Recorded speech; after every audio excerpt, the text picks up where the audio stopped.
and everyone's favorite sponge and starfish are here. Ladies and gentlemen, please put your hands together for your moderator. She's back again to bring out the stars of this show. Please put it together for London Jackson.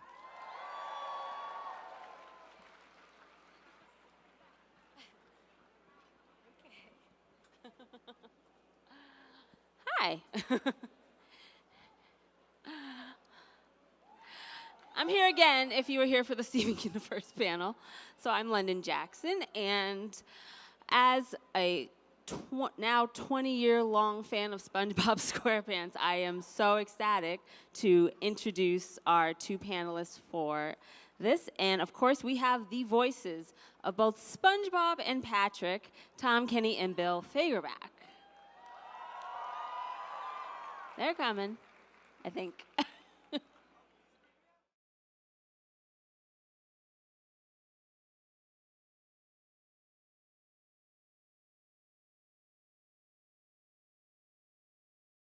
Wait a minute. All right, wait. Come on. Come on, Bill. Hey, all right. Hey, everybody. I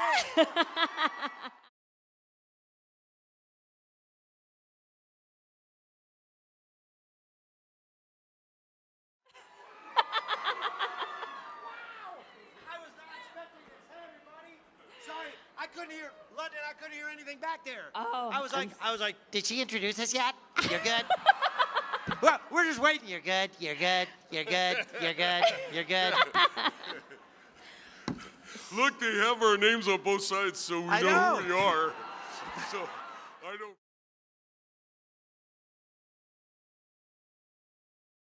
So SpongeBob has been on for now 20 years, and when you started working on the show, did you ever think that it would be such a huge part of popular culture? That's a good one, London.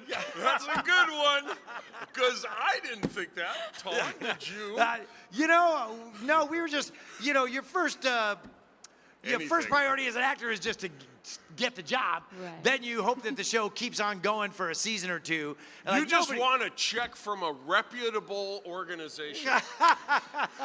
Yeah, you just hope the check clears. But then within a couple of seasons, it became obvious that this show really had legs, and that people really liked it, and that multiple generations liked it. And now 20 years later, it's become this thing where it's really mind-blowing, where sometimes you'll see grandparents, parents, adult kids, and their kids, and it's 4 generations, and that's that's when you start to feel like you're a bazillion years old. Yeah. Look, there's some people, they're prisoners over there. Look, be careful, don't put your hand through those bars. It's like SpongeBob at Folsom. I love it. When I was just a young sponge, my daddy told me, son. Was there a moment in this entire run where you realized that, wow, this show is basically a phenomenon? Was there something that made you realize, wow, it's when huge... the show started when my daughters were 5 and 7, and I realized we were doing something pretty special when every time I rolled into the elementary school to pick up my girls, I felt like Ringo or Paul or all these kids, Patrick! I go, wow. Well, and it's funny, our kids are in their 20s, and I also have a daughter who's still a teenager, who's in high school, and I was at her high school play last night. My kids are 6 years apart, and just hanging out in the hallway, after the play, SpongeBob still means something to high schoolers now, people who are high school age now. Yes. They still love it. You're going to the play tonight? Yeah. They're going to go bonkers. So it's funny. Like I said, the longevity of it is something that you don't often get a chance to experience in this business. Everything's kind of ephemeral, especially now. Yeah. Right. Stuff will be really huge for a minute and then utterly disappears, so stuff burns really bright and really hot for a really short amount of time. It's hard to get over 15 minutes, over that 15-minute allotment. SpongeBob's had so many more minutes than 15. We are thrilled. 20 years. Yeah, thank you. Okay. Yeah, because of you guys. It's really gratifying. I mean, I don't know that we've ever had or ever will have another job like this, No, where there's just something about the character and the stuff people say to you. Like even at my table today, somebody was saying that they're a more tolerant, open-minded person because of SpongeBob. And they said she was saying at first she didn't even want to watch SpongeBob. She goes, when I first saw it, I thought it was stupid. And I said, yeah, you're right. It is. Yeah. It's stupid in the most brilliant possible way. And Capital that's S. And that's Hillenburg. That's right. Hillenburg knew exactly what he was doing. Yeah. Yes. He's a beautiful man. And I think he still does know what he's doing. Well, speaking of Hillenburg and the incredible work he's done, can you talk to us a little bit about your work with him and how you both all came together to bring these characters and this world of Bikini Mom and everything to life? Sure. Hillenburg was a very unusual person. I could tell the first time I met him when he had auditions. Usually in cartoons, you audition in a studio. It's somewhat antiseptic because you got the glass and then there's someone giving you directions. Stephen had auditions in a conference room. He had one of those little old school cassette decks and he already had Tom as SpongeBob, what was then Sponge Boy. And he played me Tom on the cassette deck and then I spoke into the microphone for his cassette deck, my best idea of what Patrick might sound like. And so I knew right away he was a different cat, a different animal. And sure enough, he did the session directing our first 3 seasons. And he would sit in the room with us recording. He'd set up a table and he'd doodle.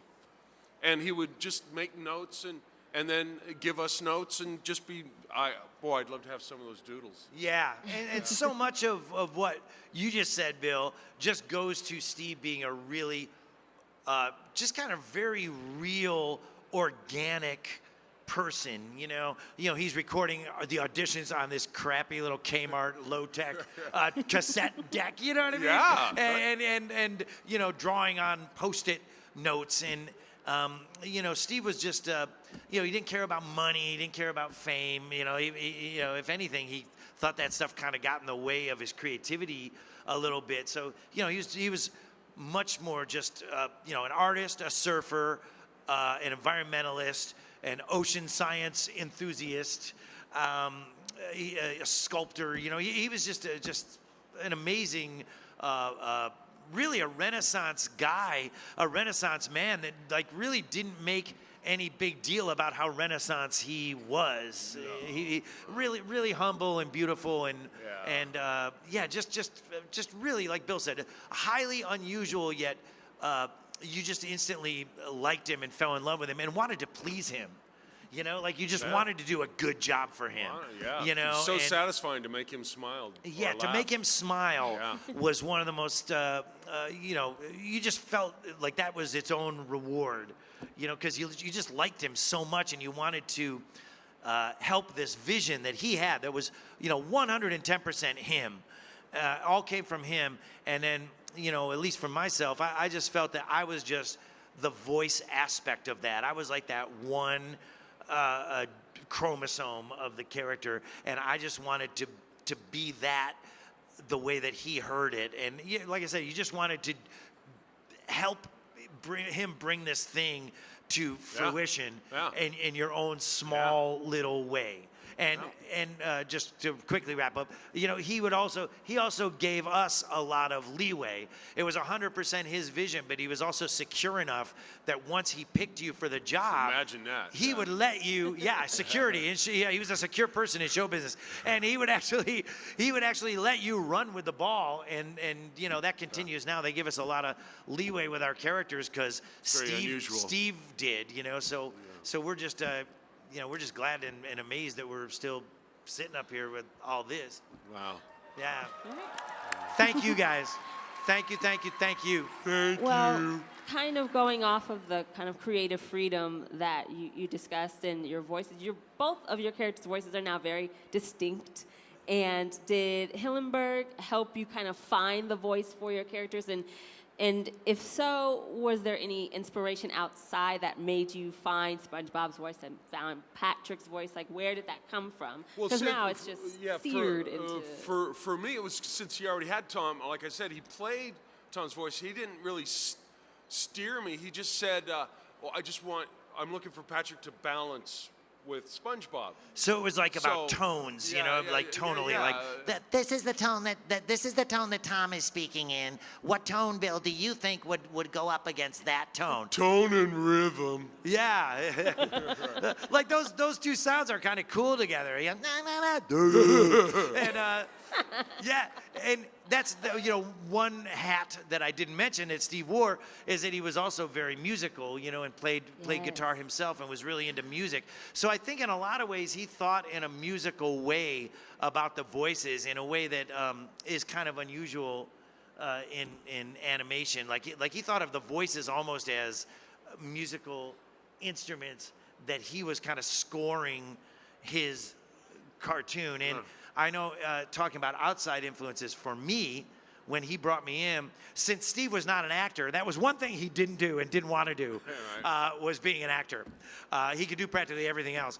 But so he never did a voice for me and said, this is what I want you to sound like, Tom, and then he did it. He just said, this is who SpongeBob is. He's half grown up, half a kid. He's got a foot in either one of those camps. He's half a boy and half a man. He works a job. He lives by himself, but he also goes to school. And when he gets together with his best friend, they hold hands and skip around like they're 4 years old at pre-K.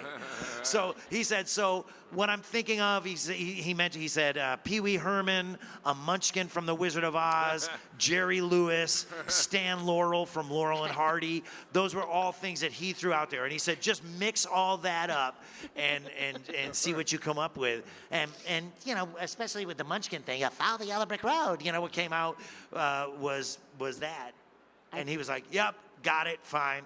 It was kind of one of the easiest jobs I've ever booked, ironically. Also, by far the longest lived. I've never held a job for 20 years.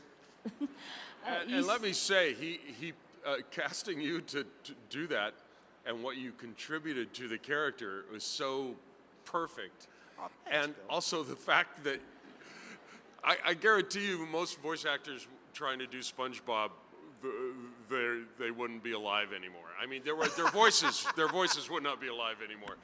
Tom has a remarkable instrument in there that dazzles me every second. Thanks, Bill. Aw, thanks, Bill. Ew.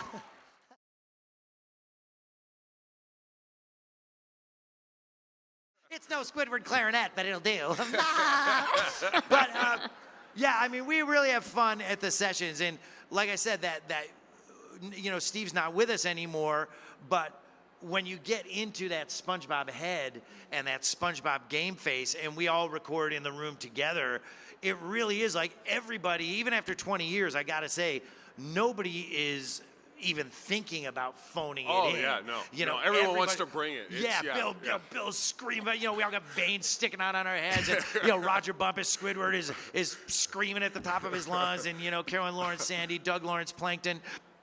Everybody's just, I really feel like 20 years ago was 2 weeks ago, right? Like, I feel like we're still learning new things, as performers, as actors, about these characters, like weird places where their voices can go, weird sounds they've never made.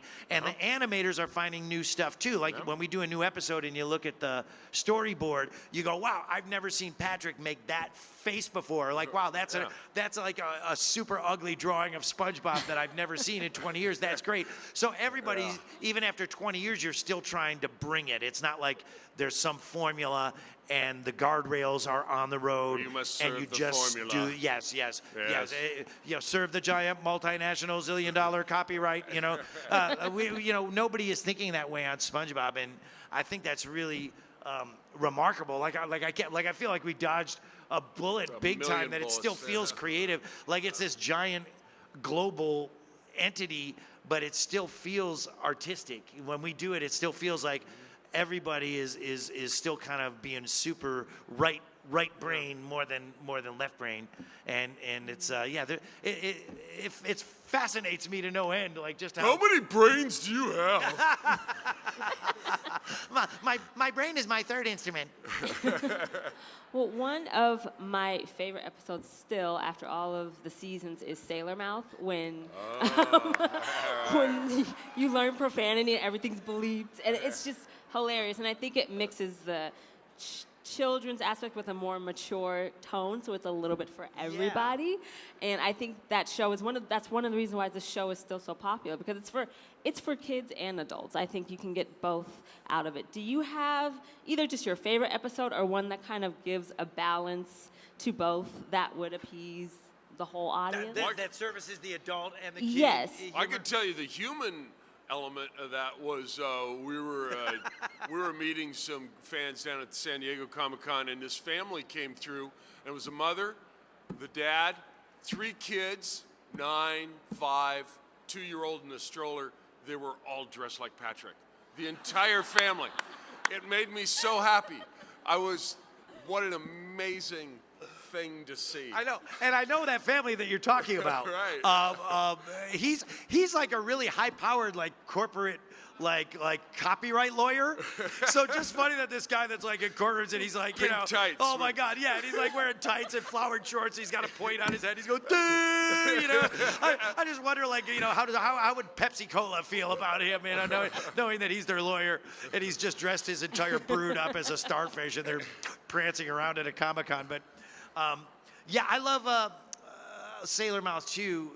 You know, to me, that's just a great idea, and it could almost work as an episode of a sitcom like Leave It to Beaver or some old show like that, where, you know, everybody probably has a similar experience as a little kid, where you picked up a word somewhere that you really didn't know what it meant, and you go around throwing it around to people, and they start freaking out. You know what I mean? What did you say? What did you say? Like, what? What'd I do? You know, and so. You know, that is, even as weird and surreal as Bikini Bottom is, like, that's a relatable incident that can happen. Like, I remember my kid when my son was little and he got sent to the principal's office in like 2nd grade because he used the F word, you know what I mean? And we're like, what, you know? And then, and we questioned him, it turned out that the F word that he had used was fart. Like, it wasn't even the. We're like, Mac, where did you learn that word? And he said, fart. I've always known that word. You know. I'm like, that's the F word. They put you in the principal's office for fart. Why are they wasting our time? Farts are funny, dang it. And so, yeah, SpongeBob always straddles that line. Like, it was never meant to be a children's show meant for kids. Like, nobody was ever writing to children, right? Like, none of the writers are going, oh, what would a 5-year-old like, or what would an 8-year-old like, what would a 9-year-old like? It's just, you know, I think animators, storyboard artists, and animation writers, the job they always want is a job where they get to amuse themselves.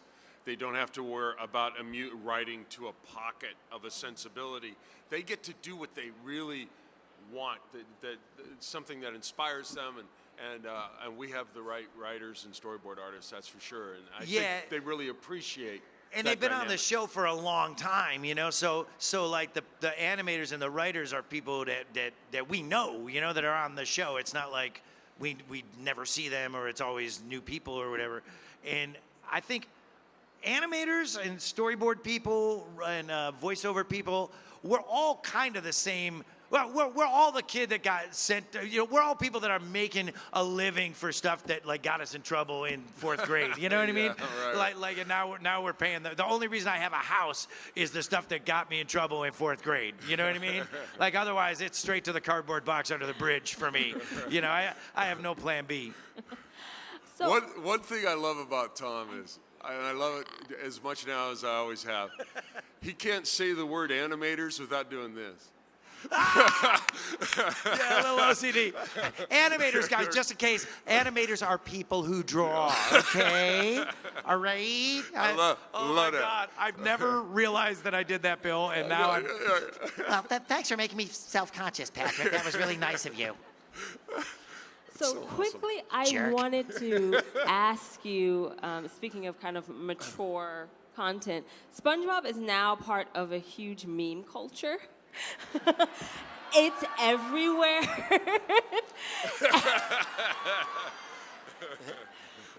That was the one that started it all.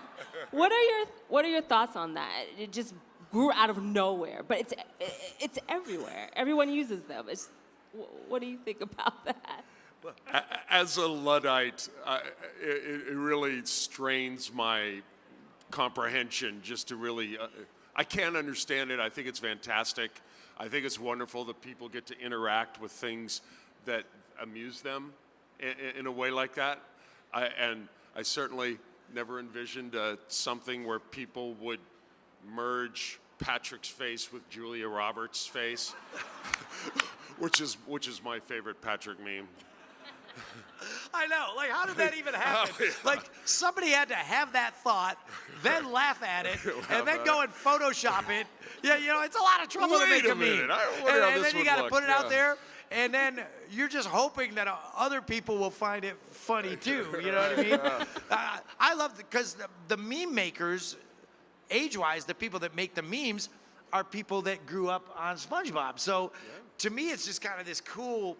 Like, I'm still getting my mind around it, you know, this cool, like, beautiful cycle where people who grew up with SpongeBob in the pre-internet age now are kind of taking elements of SpongeBob and turning it into this high-tech folk art almost, and like, and putting it out there, I like and that. and then another part, you know, the people that make the memes, and so the thing. And then there's another layer to this that I've noticed just, you know, at the last couple of cons I've been to, is that now they have collectible figures made from the memes. So now we're signing the memes that were unofficial folk art made from SpongeBob. It's like, you know, it's just like pop culture eating its own tail, you know, it's kind of cool. And no one appreciates it more than Stephen Hillenburg. He got enormous pleasure out of seeing what people would do. I remember once someone went to some island in the Pacific and brought me back a Christmas tree decoration that was a la the first film, a dead sea star, a dried sea star with googly eyes on it, painted shorts on him. Like and, super creepy Etsy. Yeah. And stuck and glued a yellow sponge with googly eyes to it. It's just like that. Stephen loved that. Yeah. Because it was somebody trying their best. You know what I mean? It was somebody trying their best, and they sold it at a gift shop, and it looked kind of bad, you know, and weird, you know, inappropriate maybe. And Hillenburg was like, "That's brilliant," you know. Like what, you know, another really beautiful thing about Steve Hillenburg was that he didn't really. You know, he was glad that SpongeBob was popular, and he loved the fans, and he was happy that it connected with people. But, like, in terms of all the merchandise and all the stuff that they made with SpongeBob on it, he did not own any of that. Like, he didn't have any of it. Like, you know, it was cool, but he didn't really care that much enough to own it, you know. But what he did have in his office, what his office was full of, was stuff like that, like bad SpongeBob, you know, like just you know, Tijuana figurines of SpongeBob with both eyes on the same side, and like funky looking pinatas, just like, you know, just some bad painting of SpongeBob that somebody was selling at a roadside stand, like that stuff. And he wasn't being mocking SpongeBob. You know, he really thought that was cool that people were making that stuff, and to him that was way more beautiful than some official merchandise that got cranked out in a factory somewhere, you know. These opinions do not reflect those of Nickelodeon Properties. Go ahead. Yeah, I know. We're just dumb actors. But the best thing of that I found, and I gave Steve one, and he loved it, was on the streets of Madrid, Spain. There was a guy selling these really well sculpted, handmade figurines, and he just had them on a tray, and it was SpongeBob with his pants down, defecating. But the poo was yellow. Like, wow. And it was this guy, and I just pictured this guy hand-lovingly painting each poop, you know. Is that a wood? He carved out of wood? No, they were like, they were like ceramic, not ceramic, but like, they were like carved, you know. Yeah, I guess it was wood. Wow.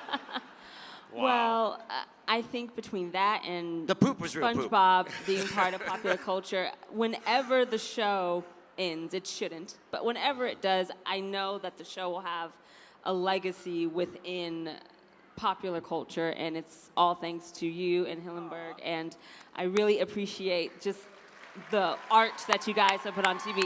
We all love it. It's amazing. So I wanted to thank you guys. Thank you, And- London. And Thank thank you, you London. guys. And thank you guys for coming to the panel. Thanks for Thank you keeping so us much. employed. Thank you so much. Thanks. Thanks, you guys. Thanks. You guys are awesome. That was fun, London.